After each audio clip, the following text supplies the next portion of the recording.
Hello မင်္ဂလာပါရှင် Reorder question တစ်ခုကိုဒီနေ့ပြန်ပြီးမှအတူတူ practice လုပ်ကြည့်ကြရအောင် Step number 1 scheme and scan လုပ်မယ် Driving code highway code language learning ဆိုတော့ဒီစာပိုက်ဒီ language learning နဲ့ဒီ driving အကြောင်းပြောတဲ့စာပိုက်ဖြစ်ရမယ်Step number 2 topic sentence ရှာမယ် topic sentence ရှာဖို့အတွက်စာကြောင်းတစ်ကြောင်းချင်းစီကိုအစလေးတွေကိုဖတ်ကြည့်မယ် in actual driving however ဆိုတော့သိချရဲ however ဆိုတော့ topic sentence ဖြစ်နိုင်ဘူး knowing the highway code is not the same as driving ဆိုတော့ highway code အကြောင်းခုနကစဉ်းစားလိုက်တယ် highway code နဲ့ language learning ဆိုတော့သိချတယ်ဦးဒီဟာဒီ topic sentence ဖြစ်မယ်ပေါ့ an analogy can be made to the highway code for driving analogy ဆိုတော့ topic sentence ဖြစ်နိုင်လားဘူးသူကဒီဟာတဘောဒီအကြောင်းအရာနဲ့သဘောတူတဲ့ဟာလေးကတော့ဒါလေးဖြစ်ပါတယ်ဆိုတာကိုပြောတာ analogy ဆိုတာနိုင်ရှင်ချက်ပေါ့နော်သူနဲ့တူတာလေးကတော့ဒီလိုလေးဆိုတော့အရှိမတစ်ခုခုအကြောင်းအရာကိုပြောရမယ် topic sentence ဖြစ်နိုင်တော့ဘူး separate from actual performance what he or she does performance actual performance ဖြစ်နိုင်လောက်သေးဘူးပေါ့နော် in language learning there is a distinction between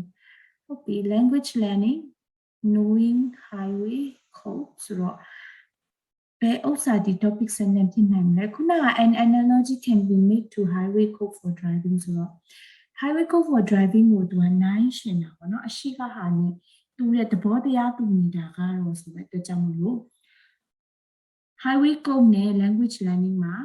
language learning ကိုရှင်းပြထားတဲ့အကြောင်းအရာဖြစ်နိုင်တယ်ဆိုတော့ဒီစာကြောင်းကို topic sentence အနေနဲ့ယူနိုင်တယ်ဖတ်ကြည့်မယ် in language learning there is a distinction between competence and performance competence နဲ့ performance ရဲ့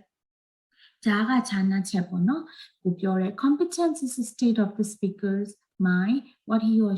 she knows ဒါကcompetence နဲ့ performance ရဲ့ distinction ကိုပြောတယ်ဒီမှာ competence ဆိုတာဘာလဲရှင်းပြရတယ်ဆိုတော့နောက်တစ်ကြောင်းဒီ performance ဆိုတာဘာလဲဆိုတာပြောရတာပြောတဲ့အစာကြောင်းဖြစ်လောက်တယ်ဆိုတော့သူ့အတွဲဒီ performance ဆိုတာဘာလဲဆိုဒီဟာပေါ့နော် separate from actual performance ဒီမှာ performance ဆိုတာ performance နဲ့မတူဘဲနဲ့ဘာလဲဆိုတာเนาะဒီဟာပြောထားတယ်ဆိုတော့သူတို့ခုဒီအတွဲဖြစ်နေဒီစာကြောင်းနှစ်ကြောင်းဒီ language learning နဲ့ပတ်သက်တာပြောထားတယ်ဆိုတော့ဒီကြံခဲ့တဲ့၃ကြောင်းဒီ highway code ဒီဖြစ်နေဆိုတော့ကြံခဲ့တဲ့၃ကြောင်းဒီ highway code အကြောင်းကိုပြောတာဖြစ်ဆိုတော့ဒီ၃ကြောင်းဒီတွဲဖြစ်မယ်ပေါ့ဘယ်ဥစ္စာဒီအရင်ဆုံးလာမှာလဲဆိုတော့ language learning ကို an analog can be made to highway code for driving ဆိုတော့ language learning ဒီလိုသဘောတရားအနေနဲ့ပဲ highway code for driving ကိုလားဒီနဲ့သဘောတရားချင်းတူပါတယ်ဆိုတော့ဒီဟာလေးကိုအရင်ဆုံးလာလိုက်မယ်လာလိုက်ပြီးတော့ဒီမှာသူရှင်းပြထားတယ်ပေါ့နော် driver ကခုတ်ကိုတိတယ်ဒါပေမဲ့စာမေးပွဲဖြေတဲ့ခါမှာဒီအားလေးတိပြီးမှသူကဖြေပြီးမှ tested လုပ်သွားပြီးဆိုရင် driving license ရတယ်ပေါ့ဒါတော့ driving license ရဖို့အတွက်ကုတ်တည်တည်တယ်ဒါပေမဲ့တကယ်တမ်းမှာ in actual driving မှာဆိုရင်တော့ driver ကတော့ဒီဟာကိုသူ့ရဲ့ခြေနေပေါ်မှာမူတည်ပြီးမှပေါ့နော်ဖြစ်သွားမယ်တဲ့ဆိုတော့ဒါလည်းခုနကလိုပဲနိုင်ရှင်ထားတာဒီမှာလည်းပဲ competence နဲ့ actual performance ဘယ်လိုလဲกว่าလဲဆိုတော့ပြောတာဒီမှာလည်းပဲ highway code for driving မှာ tested လုပ်တဲ့အခါမှာ driving license လို့ရဖို့ tested လုပ်တဲ့အခါနဲ့ actual driving ဘယ်လိုกว่าလဲဆိုတော့ပြောထားတယ်ပြီးတော့ knowing the highway code is not the same as driving ဒီစာကြောင်းဒီနောက်ဆုံးစာကြောင်းအဖြေလေးကိုစစ်ကြည့်မယ်Okay အဖြေလေးကတော့အကုန်လုံးမှန်သွားပြီပေါ့နော် reorder မှာဆိုလို့ရှိရင် explain example ဆိုတဲ့ method လေးကိုသုံးထားတယ်ပေါ့နော်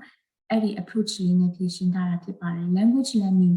မှာနှစ်ခုပေါ့နော်မတူတဲ့နှစ်ခုကို explain လုပ်ထားတယ်ပြီးတဲ့အခါမှာဒါနဲ့ပဲသဘောတရားချင်းတူနေတဲ့အကြောင်းအရာကို example အနေနဲ့ပေးထားတယ်ဆိုတော့ explain example ဆိုတဲ့ approach လေးကိုသုံးပြီးမှစဉ်းစားပြီးမှဖြေထားတာ